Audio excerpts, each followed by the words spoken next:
Terus partai yang dilahirkan atau tidak dilahirkan oleh NU gimana, sama saja. Sama saja, Pak. Karena di semua partai itu sebetulnya ada keterlibatan NU. Dan warga NU ini tersebar kurang lebih merata di semua partai yang ada. Partai yang katanya mengklaim paling NU itu cuma kurang dari 10%, Pak. Padahal NU itu lebih 50% dari warga Muslim Indonesia. Nah, masa kita cuma ngurus 10%, yang 40% nggak kita urus gitu.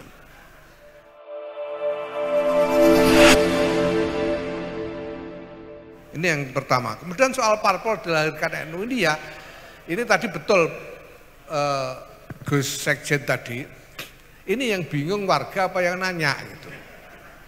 Atau pengurusnya. Sebetulnya ya, kalau kita ini mau baca saja keputusan-keputusan muktamar itu, enggak akan ada orang bingung. Jelas kok keputusan muktamarnya kok. Jangan baca itu rumusan tentang Khithah Nahdiyah hasil muktamar ke 27 1984 di situ Pondok. Jangan baca itu keputusan 9 pokok pedoman berpolitik bagi warga Nahdlatul Ulama. Hasil muktamar ke-28 1989 di Krapyak, Yogyakarta. Ada semua, tinggal baca dan jelas, tidak butuh syarah sudah. Sampai cari, sampai baca gitu.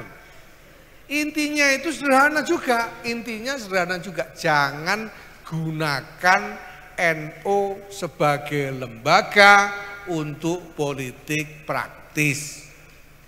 Itu tok. Sampeyan itu mau kampanye partai apapun namanya, asal tidak pakai lembaga, tidak masalah. Kemarin itu kita beberapa cabang kita tegur karena bikin kegiatan politik praktis di kantor PC. Mbok ya cerdas dikit. Masa di kantor PC kayak nggak ada tempat lain itu loh. Wong ya boleh kok, bukan nggak boleh sampean berpolitik, itu boleh. Tapi jangan pakai lembaga NU, itu aja sudah. Terus partai yang dilahirkan atau tidak dilahirkan oleh NU gimana, sama saja. Sama saja, Pak. Karena di semua partai itu sebetulnya ada keterlibatan NU, ada semua. Dan warga NU ini tersebar kurang lebih merata di semua partai yang ada. Gitu.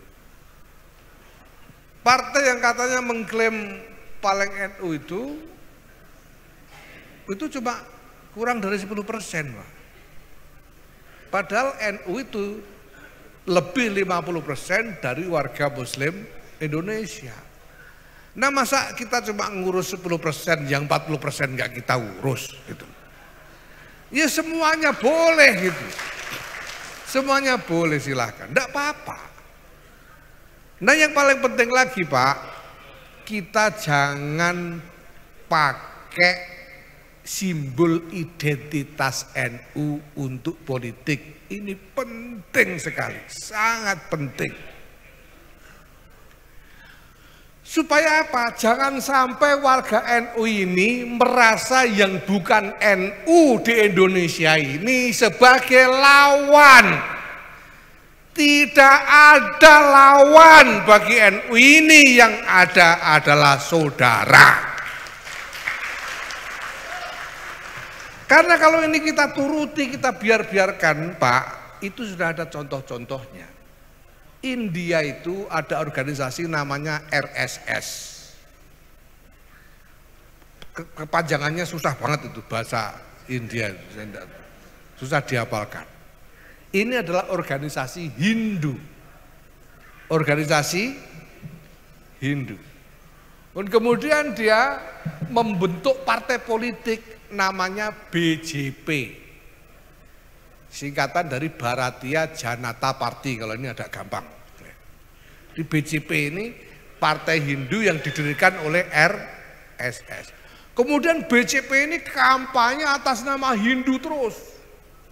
Kampanye atas nama Hindu karena India memang mayoritas Hindu.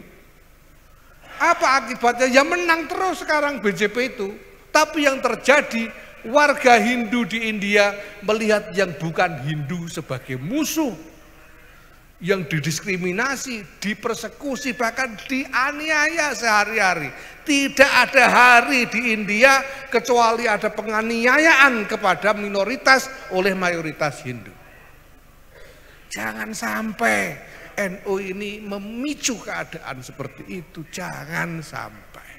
Wal iyadzubillah summal iyadzubillah.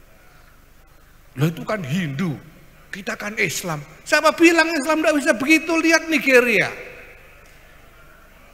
Nigeria juga sama.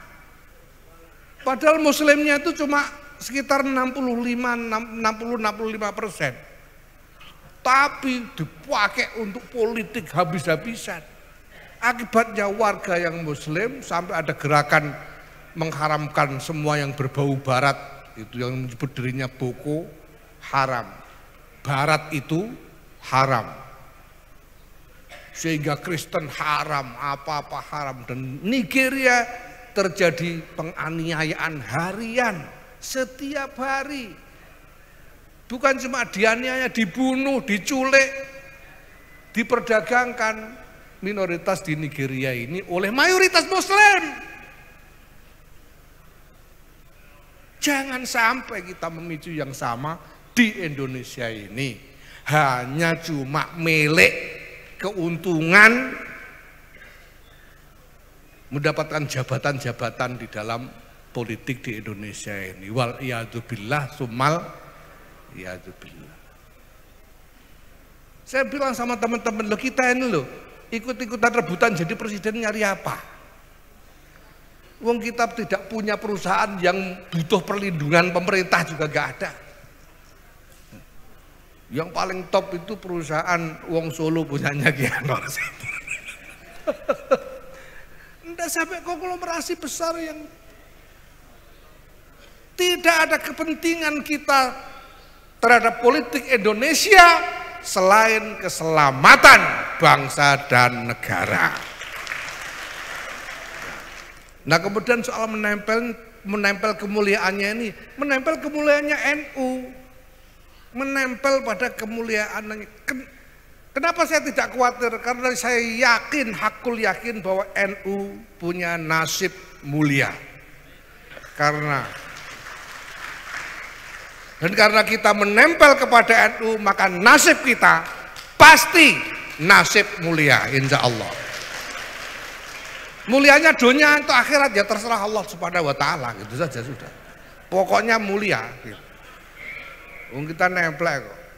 Sekarang kertas koran itu saja dipakai buntel terasi ya jadi terasi, tapi kalau dipakai samaknya muskaf, ya tidak boleh dipegang kalau tidak wudhu.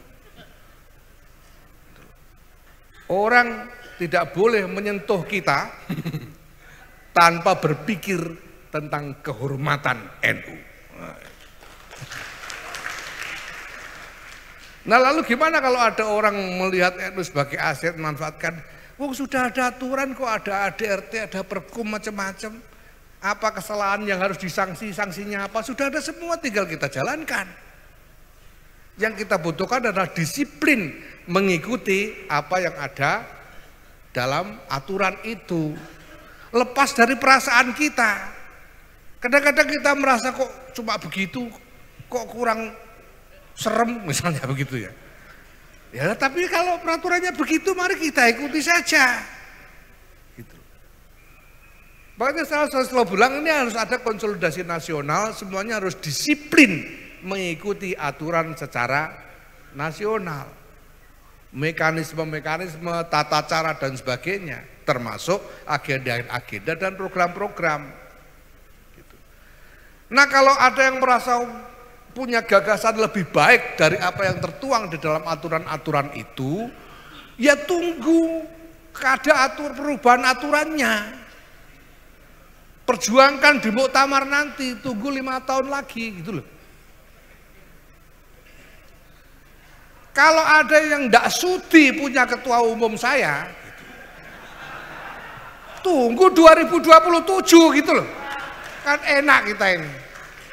Sama dengan aturan-aturan organisasi ini. Kalau sudah jadi aturan, mari kita jalankan secara nasional tanpa kecuali. Nah, di situ kita enak, semua tahu, makanya dibaca. ADRT dibaca, Pergub dibaca. Supaya tahu aturannya apa. Karena ini adalah sanksi-sanksi dunia.